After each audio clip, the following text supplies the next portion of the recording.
Hello, everyone. Welcome back to We Got Your Six. My name is Marj Matchee, and with me is my co-host, Kentrina Jenkins. Good morning, Kentrina. Hi, guys. We have a special guest today that we're rather fond of, and we've asked to come back or come with us on this journey. Bruce Given. I met Bruce only in the person this year, but in the beginning of the year, he came out of the woodwork for me and in my world because of the rally. So welcome, Bruce, and we want you to introduce yourself and tell us a little bit about you, and then we'll chat about things. So good morning. Good morning. Thanks for having me. Happy to be here. My name is Bruce Given. I come from a big family back in the East Coast. I'm originating from St. John, New Brunswick. I started off my career with Cubs, Air Cadets, and joined the Regular Forces in 1977. It's kind of funny thing that through my Cubs and Air Cadets, I wanted to go Air Force, but because I'm from the East Coast and worked as a longshoreman before joining the forces, they wanted me to join the Navy. No sea legs for this fellow, and I didn't want to be underground in the submarine somewhere either, so I ended up in the Army.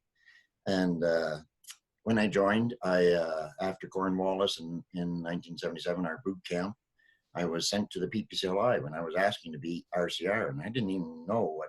Never been out west, didn't know we had cactus on the ground out here. I did my basic training with the PPCLI in Winnipeg, and then I rebadged through a release. Actually, I got out and got back in again to be an RCR and ended up in Gagetown. From Gagetown, and throughout my career, I had 4 tours, totaling over 6.5 years out of the country on those tours. Wow. The one tour that I took the Mefloquin on was in Haiti in 1995. Now, as I came back from each and every tour, I was a different man. But when I came back from Haiti, I knew I was a different man in different ways than my previous tour, let's say in Croatia in 1992 and 93. I came back from Croatia being a different man, having been in that war zone. Coming back from Haiti, it wasn't a war zone, but I thought the third world country situation of it had changed me dramatically because I had young kids at the time. The kids I was encountering on my tour that were hacked up by machetes and things was traumatic in a huge way. But when I come back, I found out that my anger was huge. My depression was huge. My isolation became huge. I had physical issues insofar as I developed irritable bowel syndrome. That's not something that you get from PTSD and my knowledge of PTSD.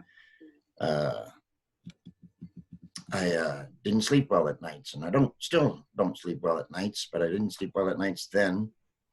And with the isolation from my family, my friends, and social life there, one good side effect of the mefloquine poison is that I quit drinking. And I hear an awful lot of people about their problems with alcoholism, or alcohol in particular, and alcohol inflames just about everything and anything there. So I really encourage people, and I'm not a born-again Christian, but if you can abstain from large quantities of alcohol, sure, have a sociable. I can actually count on one hand how many drinks I had in the last year. I celebrated my wedding, Christmas, and New Year's sort of thing. Remembrance Day, I always have one on Remembrance Day. Well, I'm glad you alluded to that because we mentioned this quite a bit, and Dave has brought, talking about diet and alcohol and what, how it amps up things so badly. And I've actually heard recently how many people, and Dave did make a huge difference in my life, recommending probiotics. And I don't know why I didn't get that from a general practitioner, but I used to go to the washroom 6-10 times a day. And after taking the probiotics, I might only be once a day, it might be 2-3 times a day there, but it has solidified in a big way and eased a lot of my pain and anxiety from having to be near a toilet, having to dismiss myself for those reasons, being cramped and that sort of thing. So there was a huge, huge benefit to the probiotics. I don't follow all of Dave's recommendations for some. I still like some of my candy, but junk food I've definitely backed off of and tried to be a little bit more healthy. I have influence from family members and how they eat, two of my boys are on diets now there that I just sit there and say, well, I'm sorry, you don't eat potatoes. I'm still eating my potatoes. Exactly. You gotta have some pleasures in life, right? Yeah, there's some give and some take, and I'm really finding it hard from other veterans who say you're pushing too hard on the diet thing. Well, diet, exercise, and what you do with your life, who you surround yourself in your life, does make a huge difference. I mean, honestly, I know it's not easy to diet. I know it's not easy to exercise, but if it's an answer to a lot of the issues and to minimize them and mitigate them, then by all means you got to try, I say. And hats off to you, because I mean, nobody's perfect, but and Dave's not expecting everyone to, or I or anyone to follow strictly the way he does it, but I mean, each person will find their niche, so to speak, and what works for them, and it's a guideline to follow for sure, right? Definitely. So Bruce, I'm sorry, shut me down, Kentrina, if you have something to say, but Exactly. I met Bruce because of the rally, right? And I don't even know, I wanted to ask you, what made you join forces with our rally, so to speak, in your hometown? I mean, you went to the legislature, you got set up in like that. You just decided a month or so before our rally you were going to have a rally, and it was beautiful. And just because you didn't have huge numbers, we didn't our first rally either. I distinctly remember asking Dave Bona, what are we going to do if it's just me and you? And in his Dave Bona way, he just said, Margie, if it's me and you, then it's just me and you. And I remember telling you that. So what pushed you? What was the push? I'm always wondering what pushed you to join us like that. Well, like with Dave Bona and yourself in the previous rallies, what I had gleaned from them and what had started helping me on the road to recovery, I was getting torqued at in my location, why somebody else in my location hadn't stood up, hadn't taken the torch and decided to do something about it for us out west here, because I seen it happening in Ottawa and Halifax. Okay, Ottawa and Halifax is a far cry and a far distance from where we are here in Edmonton and out west. And so I was actually getting a little upset and out of joint that why isn't somebody doing it here? And then I said to myself, well, why can't I do it? And I couldn't come up with a logical reason as to why I couldn't do it, other than my own self-pity and my own isolation and where I was at that point in time with my head and shoulders. And I said, I can do this. So I made the effort and did it. And I'm super proud of you. And I just, when we were in Ottawa, and you're next door to me, I mean, God love you. I'd love to be there with you, because it's so easy. You're 4 hours from me, and I have to get to Ottawa to do this thing, but I wouldn't change it just because it works, right? But knowing that you guys, we felt it in Ottawa, knowing that you were there with your little rally, and then we got interviewed, which was nice, and spread the word there. So yeah, bigger and better things this year, I would think. I would think so too. I have to say that is probably my favorite moment. You know what I mean? Like, I think I'm learning as things go on that those moments where you're so like, almost like so angry, right? And you're like, why isn't somebody else doing something that? And then all of a sudden you're like, wait, I'm somebody, right? It's like, I'm the person that could be doing that. And I think there's so much power in that.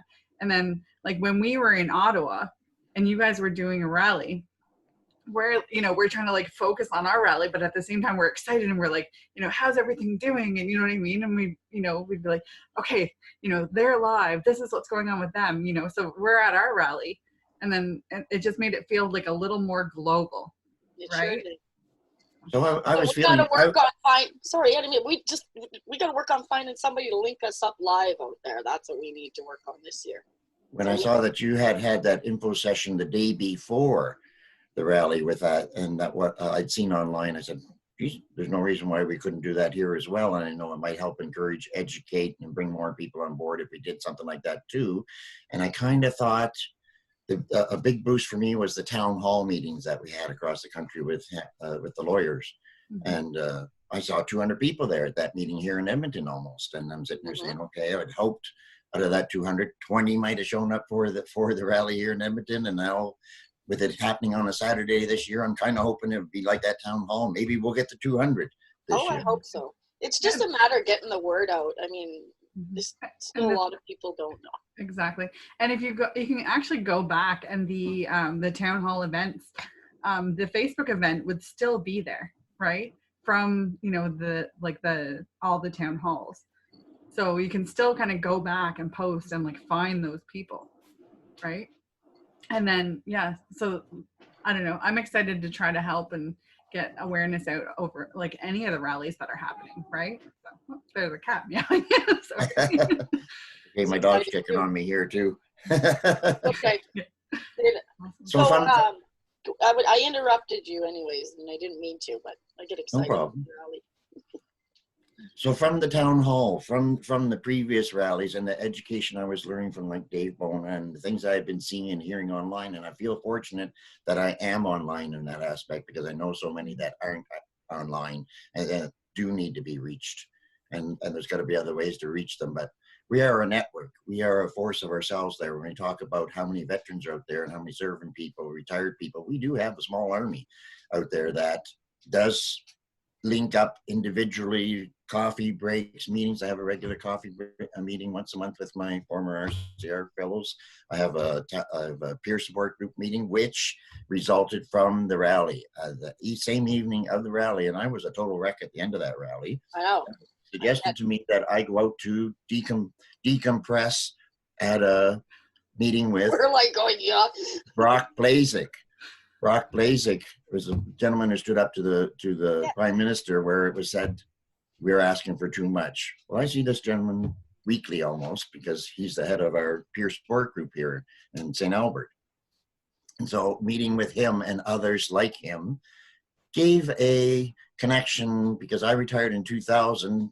Afghanistan hadn't started yet. And then this Afghanistan generation of veterans is somebody I had a broken link with, who I now have a joined link with. And things that have evolved from that are amazing and have been helpful in many ways. When you say that, we've been talking about that a lot. Like, you know, times they are changing. There are copious amounts of Facebook pages out there, different veterans having different pages and all their followings, and starting to get under that big umbrella. Everybody's starting to join forces up here. Starting to come together. Right? And you see it too, right? I do.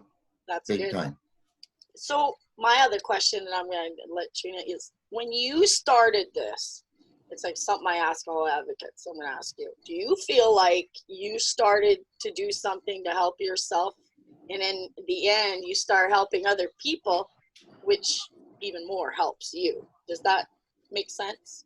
Makes perfect sense. Yeah, so I think you're in that. I see you. I don't see you enough, but I follow you, and I think that I see you in that frame of mind now, as opposed to where you started. I see you more relaxed, more engaging, more out there, giving your opinion, and you know, and it's so helpful for others out there that are just learning. It's broken my isolation in a huge way, because I isolated for more than 15 years. And hid a lot of the anger, frustrations, and problems I was having while I was still in uniform. I took that medication, that mefloquine, in 1995. I retired 5 years later. It took 5 years for that medication and my struggle with it to really take a hold, to say that I can't do this anymore. This isn't a career for me. And it's unfortunate, because I thought it was a lifer. Insofar as I was going to do the 32 years, I was a proud person in uniform. I was happy to be doing what I did overall, generally speaking. And I was disappointed and heartbroken that my career dissolved in a huge way because of this medication. And as I retired, I was told, oh, they're painting everybody with the same brush, that you don't have PTSD. Well, I have PTSD. I have lots of justification for the PTSD, but I didn't know and didn't have justification for the mefloquine, and it still is unaccepted as such by our government, which is so sad.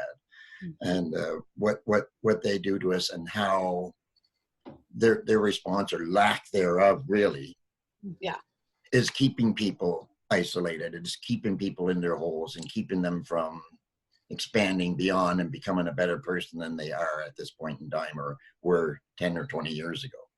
Exactly. Yeah, and that's what I find interesting.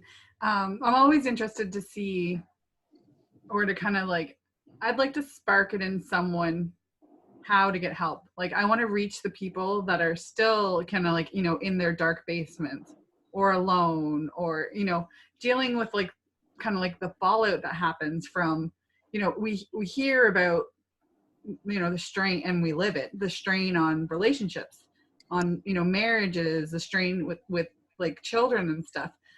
I want to know, like, I want to try to teach people how to get out of the basement, you know, like how to, like what, like if you could tell someone that's like in a really dark place, like what to do, you know, like why they should reach out, or how, like what's, you know, what are some possible first steps to go from that terrible dark place to, you know, not being alone. Yeah, that was hard for me. It's still hard for me. I'm sure it's not the same for any of us overall, but the fact that to find that there are others like us was a big one there, because in my deployments and in my career and the changes in locations, promotions and transfers between units, you really lose contact with people. And I was so bitter at the time. I actually refused my departure with dignity, they call it, as a dinner on the way out. I was on the old plan where we could give 30 days notice and get out, where I don't understand that that's the same anymore. That takes a lot longer to get out necessarily, and maybe a chance to reflect and re-gear oneself at that point in time there. I think something and I'm divorced twice, unfortunately, and I'm married a third time and struggling with that marriage as well. But we are struggling in an understanding today that I didn't have 20 years ago. I remember my first wife bought me flowers one day and gave them to me, and I was in shock. Why are you buying me flowers? That's something I do for you. So I think a little bit of a key for somebody trying to key somebody else into recognition that, oh, there's an issue and I am not facing it. And I'm not telling everybody to go out and buy their husband or wife flowers, but to find something that keys them into that, something that you as a loving partner did for me, that I'm keying it back to you by doing it for you, because that's, my wife never bought me flowers. Why would she buy me flowers? It's not a woman's thing to do, to buy her husband flowers. Mm-hmm. So I'm saying that there are some things intimately between two people that for something that you have done to me, that I can trigger you by doing it back for you. It is an example of something that somebody should and can think about. I love it. That to me, that type of message is gold. Right? That message was subliminal in a huge way, but at the same time, it hit me hard to say, oh, hey, why are you doing this for me when I did this for you all along? And that's part of a problem with us being the soldiers and the Good Samaritan and so on and so forth. We're always doing something for somebody else and not really thinking about or doing that something for us. And that's where our mindset has to change somewhat, that, hey, listen, if I can help myself, helping myself will help my wife, my kids, my family, my friends, my community, my country even. So there is a turnaround point that it'll be an individual thing to find what that turnaround point is, but there are those points out there. And just try, right? Just try. Try a little step at a time. I always say that, you eat an elephant one bite at a time, right? Mm-hmm. So that little bite, and don't set huge goals. Just, be proud of you got through the door today, or you put your shoes on the right feet. Doesn't matter. Just, small little goals, right? And I say that lightly, putting your shoes on the right feet. Sometimes that's exactly how it is. It's that bad for some people, and I'm not making light of it at all. I get it. But you, along with all the other advocates that have somehow found control and eased the anxieties and things, I think that, again, you focused on something. And it might have been bigger than you. And you spent 15 years, you're saying, in the dark. And yet you stepped out and you took on a rally. And, I couldn't be more proud of you. I just couldn't. You just took on, you didn't just step out the door. You took on something that I understand how, and Kentrina understands how hard it is to do. You're putting yourself right out there, and that's exactly what you did. And not everybody's a Bruce, but, little steps, go stand with Bruce if you can. And that will start your journey. So I'm hoping that you are going to rally again and we will help you to get there. And I'm hoping that we're going to keep sending the message that you join Bruce in Edmonton or join us in Ottawa.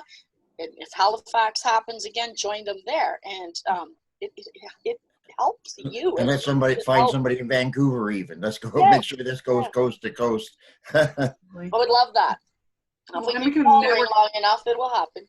Exactly. And within the last year, I kept running into Mike Rood in different events there, the Quilts of Valor operations and presentations, I'll say, and the Walk for Veterans to get involved in some of these things there. And I think we should be setting up at those Walk for Veterans and other type events. Mm-hmm. But through those events, the connections just keep on snowballing and rolling and coming together, where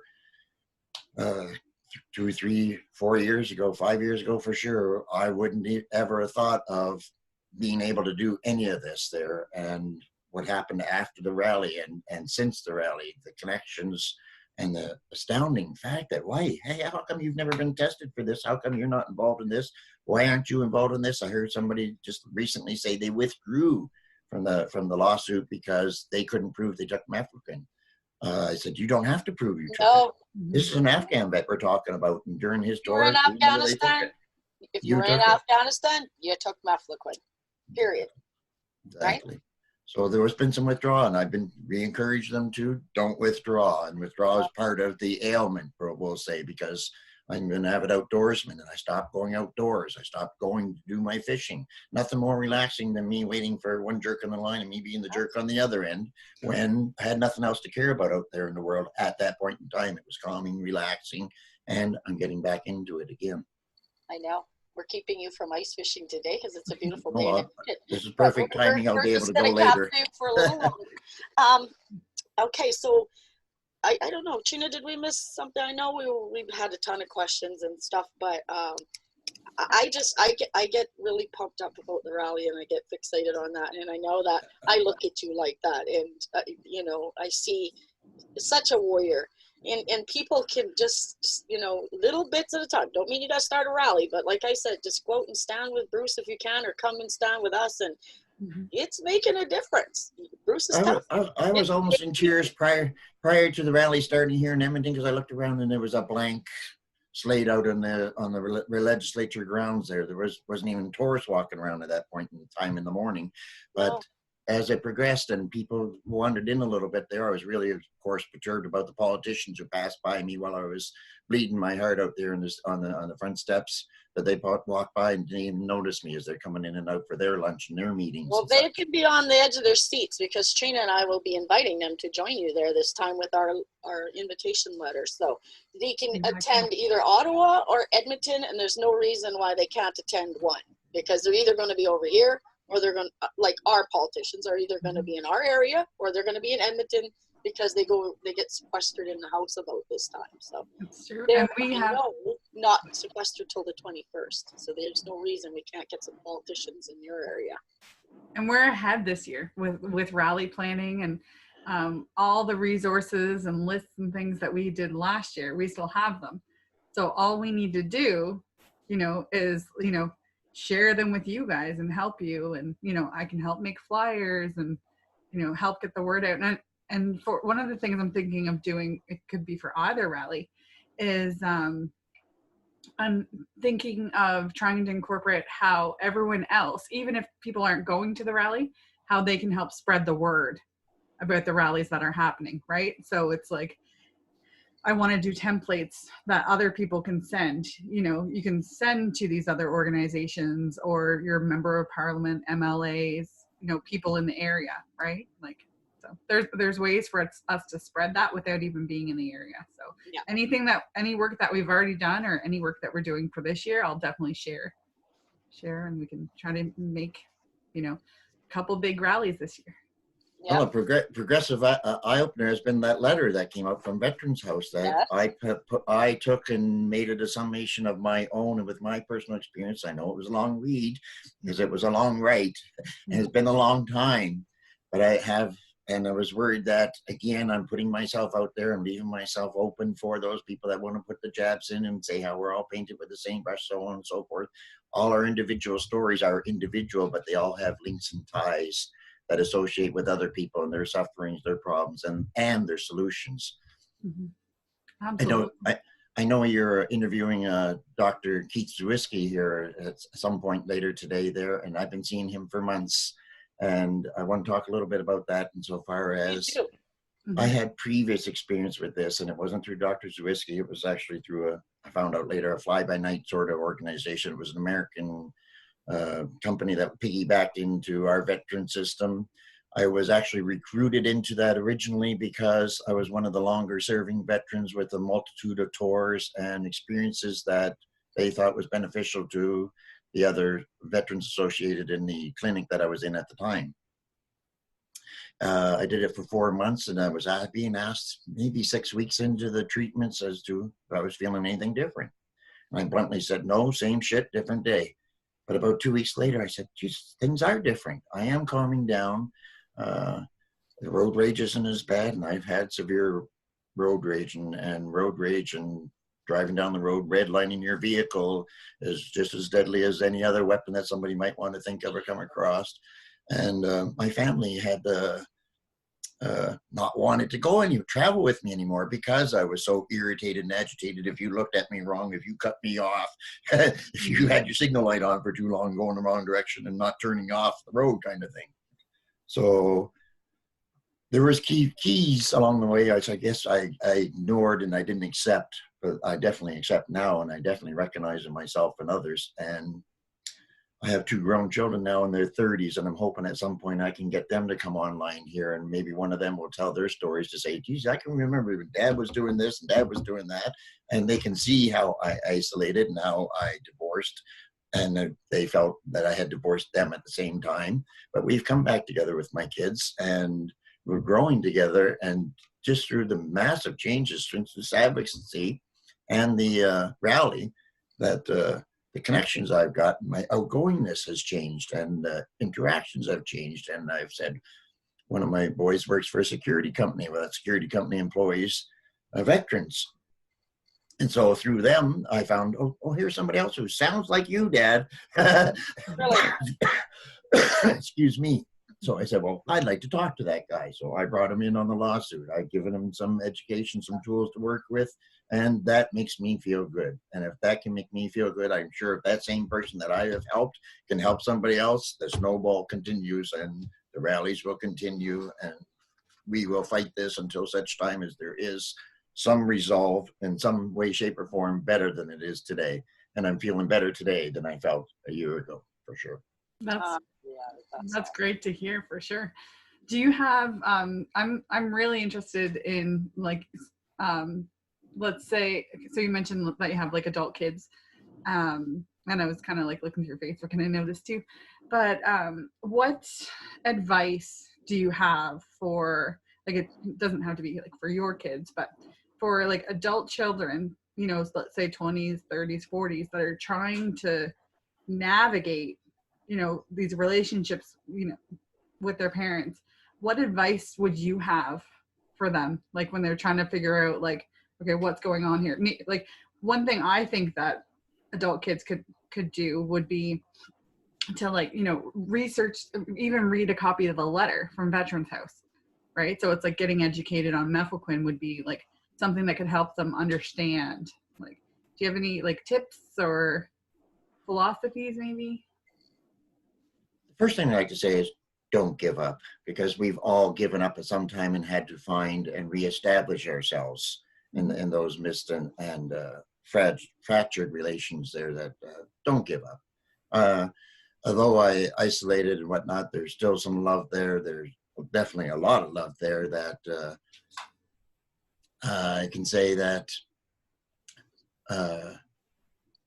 I thought about this and thought I had an answer for it, but as we're approaching it here now, I'm kind of gapping on it there. But definitely the big one is not to give up, that person is still within that person. You just have to find a way to get that out of the person to come back. And I'll tell you, I wasn't a big hugger. And through the peer support group I'm in, when we meet, there's a hug. A hug is much better than a handshake. It's much better than a wink, although a wink can be advantageous at times, to reconnect physically, even with just hugs as opposed to hi, shake your hands. And my son comes home and when he sees me, how was your day? And he's got questions for me. As long as you're not hounding me with them questions per se, feel free to ask questions as to how your day was, how you're feeling, what's developed, what's new, how was your treatment with the Dr. Z or your general practitioner. Geez, I noticed you're a little pale these days. Are you eating okay? Would you like to try this? Sort of thing. Something I on my menu I've tried recently is spaghetti squash. Now, I hate turnips and squash, almost any sort there, but that spaghetti squash, for some reason, was a vegetable that I now like. That's And Dr. Dave's to favorite counter a meal too. So let's eat together more often, sort of thing. Let's greet together. And I have a big problem. I don't have a big problem per se, but when we meet at coffee shops, it's not private, it's not personal. I worry about what goes on in the background and the distractions. We have to get into locations, whether it's at our home, a park, walking the dog or whatever, and have private and personal conversations that aren't influenced too much by the surroundings and the noise in the background. Mm. Can I ask you, that's kind of how we set this platform up to be in this show. So I think that this allows us a good, comfortable conversation place as well. Do you agree? I agree wholeheartedly. And you know, I have to say before, again, you're just validating for me. I mean, 27 years I've been at this, and it's only like this will be the 4th year for the rally. And that first rally, I mean, I hear you saying it too. And I hear a lot of people saying that they found out about this through that. So that totally, if I did nothing else today, makes my world a whole lot better, because it's, you know, it heals me to see that happen. And you want to talk about somebody who's scared to put themselves out there and get it. I get it. And people didn't like to see me either, but they don't mind so much now. They get used to the fact. So, you know, I was bad news. I was a bad news story. And we just got to take it and run with it and use it to help others. And then it ends up, you know, making it a lot better for us to deal with. So I'm just proud of you. I just don't even know what else to say. Proud of you too, Marj. Thank you. I could, yeah. I think that I'm gonna make that a clip. You know what I mean? Like, I think I might play that clip a million times, or you know, your answers with adult children as well, and you know, the tips you gave also, like having to do with relationships, like that's gold. Mm-hmm. Right? Like, to me, that's what like this show is about. That's what advocating is about. Like, you know, and it's taking it from someone, Trina, right, that's lived this. This isn't textbook. This isn't you learn it in university. This is the school of hard knocks, and y'all live, you know. And to say that there's hope that your children now can find research. There was none.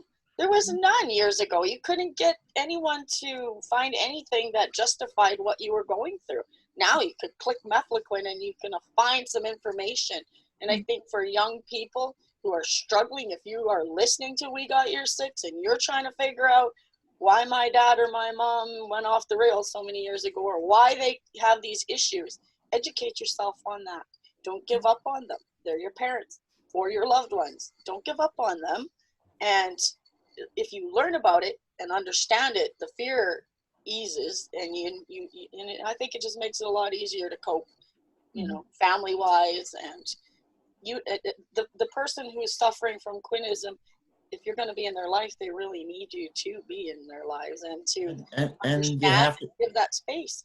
You have to find and be persistent in that manner. So, okay, you didn't want to talk to me yesterday, and you didn't want to talk to me last week.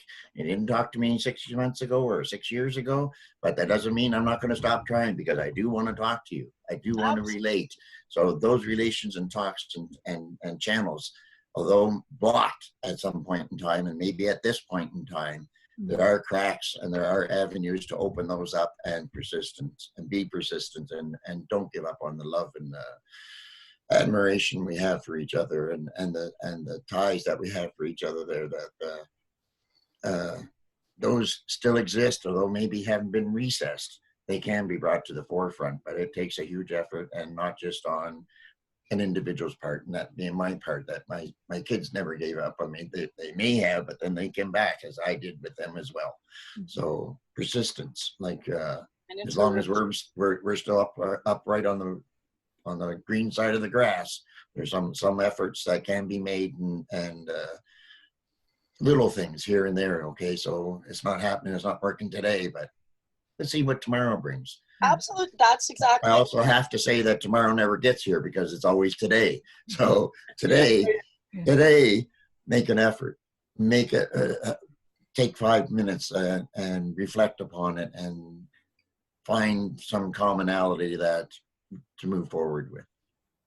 Well, Bruce, we're running out of time for this session for We Got Your Six, but we want I think you. we'll have to do another one. We have to have you back. Do a follow-up.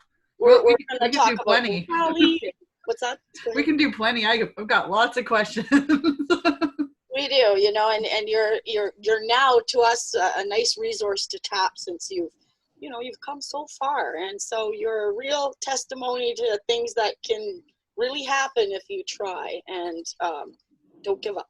That's Bruce's message to you today. I'm going to take that away as our, what is it, Trina? Our message of hope. Yeah. Our message I of don't hope. even have to ask. Put it in the bank. Exactly. Collect the interest and they put it in the bank. Perfect. Well, we're going to let you go for now, Bruce, and we're going to ask you to come back multiple times, quite likely. We Got Your Six has lots to cover, and it's for caregivers and children and everyone, and it's all about methylquin and dealing with your issues, and we're going to talk about symptoms, and we may ask you to come in and talk about how you've mitigated some of your symptoms as well. But anyway, we really enjoyed your talk with us today, and we can't wait to have you back. So Likewise. that's awesome. Thank you so much, Bruce. Yes, and I can't wait to we'll chat again soon. So take care of each other. Vets helping vets, that's what it's all about, and it's also about getting this message out to the general public, because they need to have this message as well. There's a huge unawareness out there yet that still needs to happen. So thanks again, Bruce. Take care, everyone. This is We Got Your Six. Thank you. Thank you.